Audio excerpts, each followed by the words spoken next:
और अब बात रूस यूक्रेन वॉर की। रूस यूक्रेन पर नॉन स्टॉप अटैक कर रहा है। यूक्रेन ने भी समुद्र में जवाब दिया है। रूस की शैडो फ्लीट के टैंकर पर ड्रोन अटैक हुआ है। पुतिन अब क्या करेंगे, ये बड़ा सवाल है, क्योंकि पुतिन के एक बयान से ये कयास लगाए जा रहे हैं कि युद्ध रुक सकता है। तो क्या अब पुतिन ज़ेलेंस्की को माफ करने वाले हैं या फिर युद्ध और ज्यादा बड़ा होने वाला है? क्योंकि पुतिन ने यूरोपीय देशों को सीधी वार्निंग दे दी है। किस तरफ जा रहा है रूस यूक्रेन का युद्ध, इस एक्सक्लूसिव रिपोर्ट में समझिए। रूस यूक्रेन में महातबाही मचा रहा है।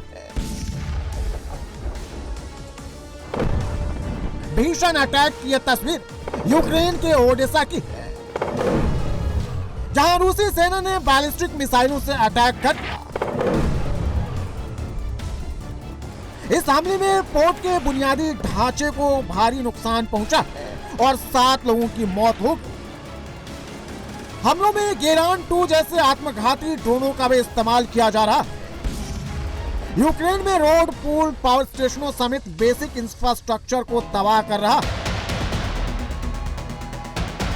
यूक्रेन भी झुकने को तैयार नहीं। यूक्रेन ने पहली बार भूमध्य सागर में रूस की शैडो फ्लीट के टैंकर पर ड्रोन हमला किया। यह ब्लैक एंड व्हाइट तस्वीरें हमले की। देखिए, भूमध्य सागर में खड़े शैडो फ्लीट के टैंकर में अचानक विस्फोट होने लगते हैं। एक के बाद एक कई ब्लास्ट होते हैं।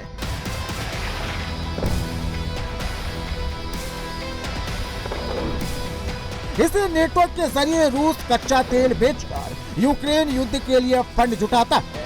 यूक्रेन पहले भी काला सागर में ऐसे जहाजों को निशाना बना चुका है।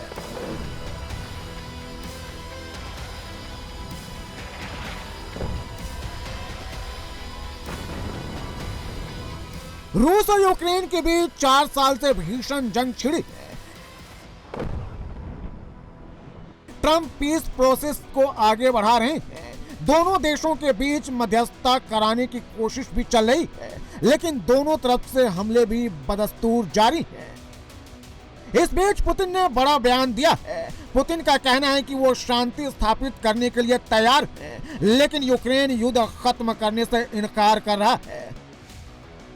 По сути дела, отказывается от завершения этого конфликта мирными средствами. Но все-таки, вы знаете, все-таки мы видим, и чувствуем, и знаем об определенных сигналах, в том числе и со стороны киевского режима, о том, что они готовы вести какой-то диалог.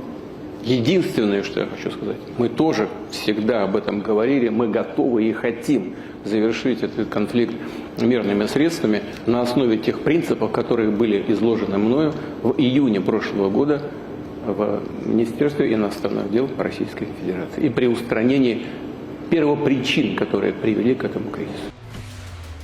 पुतिन ने नाटो देशों को सीधी चेतावनी दे दी है। कहा कि अगर कालिनिंग्राद क्षेत्र पर नजर डाली तो अंजाम बुरा होगा, मतलब फुल फ्लेज वॉर होगा।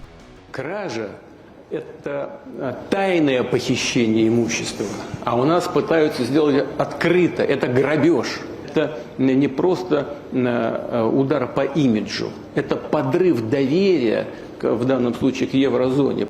Чего бы они ни украли, как бы они это ни сделали, когда-то придется отдавать. Ну и, кроме всего прочего, мы будем защищать свои интересы. Ну, где? Прежде всего в судах. И мы постараемся найти такую юрисдикцию, которая будет независима от политических решений.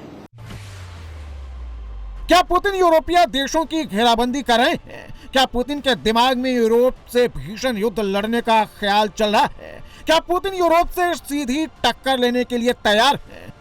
पुतिन का मैसेज ज़ेलेंस्की को भी क्लियर है और यूरोप को भी, जिसका पुतिन ने प्रेस कॉन्फ्रेंस में लुहांस्क, डोनेट्स्क, ज़ैपोरिज़िया और खेर्सोन को रूस में दिखाकर इन सबको इशारा भी दे दिया है। सच तो ये है कि पुतिन लुहांस्क के 100% छीन चुके हैं, 90% डोनेट्स्क के कब्जा कर चुके हैं, ज़ैपोरिज़िया में कब्जा लगातार बढ़ रहा है, खेर्सोन पर भी कब्जे का दावा है। जैसे ही हमारी सेनाओं ने कुर्श क्षेत्र से दुश्मन को खदेड़ दिया, सामरिक पहल पूरी तरह से रूसी सशस्त्र बलों के हाथों में आ गई। इसका क्या अर्थ है? इसका अर्थ है कि हमारी सेनाएं संपर्क रेखा के पार लगातार आगे बढ़ रही हैं। कुछ क्षेत्रों में तेजी गति से तो कुछ में धीमी गति से, लेकिन दुश्मन सभी क्षेत्रों में पीछे हट रहा है। ज़ेलेंस्की चाहे तो रूस को इन इलाकों को सौंपकर और समझौता कर युद्ध को खत्म कर सकते हैं, क्योंकि पुतिन ने जो कब्जा कर लिया है वो अब ज़ेलेंस्की को देने वाले नहीं है और अब वो युद्ध को न्यूक्लियर वॉर तक भी ले जाने के मूड में दिख रहे हैं। उसकी वजह रूस का न्यूक्लियर मिसाइल तैनात करने का फैसला है। रूस ने अपनी मॉडर्न परमाणु क्षमता वाली बैलिस्टिक मिसाइल ओरेशनिक को बेलारूस में तैनात कर दिया है। मिसाइलों की तादाद कितनी है या उनकी तैनाती कहां-कहां है, उससे जुड़ी जानकारी नहीं दी गई है। लेकिन बेलारूस के राष्ट्रपति अलेक्जेंडर लुकाशेंको ने खुद प्रेस कॉन्फ्रेंस कर यह दावा किया है कि रूस की मिसाइल ओरेशनिक बेलारूस में खड़ी कर दी गई है। ओरेशनिक मिसाइल की रेंज में पोलैंड और जर्मनी समेत कई यूरोपीय देश आ जाएंगे। ज़ेलेंस्की ने अपने यूरोपीय पार्टनर्स को पहले ही आगाह कर दिया था कि रूस ओरेशनिक से यूरोप पर प्रहार करेगा और बेलारूस में इसकी तैनाती इसका सबूत है। Орешника. Завершується переміщення Орешника на територію Білорусі. Ми розуміємо, де це буде, де буде розміщення. Ми інформацію передаємо нашим партнерам. Думаю, партнери самі можуть оцінити цю загрозу і зрозуміти, як їм на це реагувати. На мій погляд. До цього ми попереджали наших європейських і американських партнерів про те, що Росія буде розміщувати Орешник на території Білорусі. Ми показували дистанцію, на яку буде діяти Орешник. Це загроза багатьом європейським країнам, включаючи Польщу, Німеччину і інші країни. Ми їм це показували. Орешник дронами збити неможливо на сьогодні. Вони використовували Орешник по території України. Ми розуміємо, як з цим боротися. बेलारूस में ओरेशनिक तैनात हो गई है, जिसकी मारक क्षमता को रोक पाना आसान नहीं है। ऐसे में अगर युद्ध और तेज हुआ तो पुतिन न्यूक्लियर वॉर तक भी जा सकते हैं।